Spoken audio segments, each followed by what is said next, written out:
The Chevy Venture from 1999 to 2005 uses a transponder key system known as passkey 2 or 3. This system requires the key's microchip to be synchronized with the vehicle's computer to allow starting.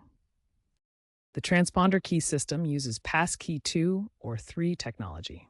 The key contains a microchip that communicates with the vehicle's immobilizer to prevent unauthorized starting. The key's microchip must be synchronized with the vehicle's computer through the OBD2 port to enable engine starting. Traditionally handled by dealerships or locksmiths, DIY methods now allow programming a replacement key using affordable electronic programmers connected through the OBD2 port. While DIY programming is more accessible, success rates vary around 70 to 80%. Failures are commonly caused by faulty chips or module errors. Professional intervention is recommended for guaranteed results and to avoid potential module damage.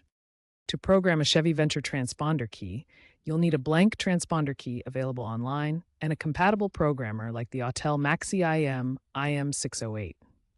The process involves connecting the programmer to your vehicle's OBD2 port, typically located under the dashboard near the driver's side.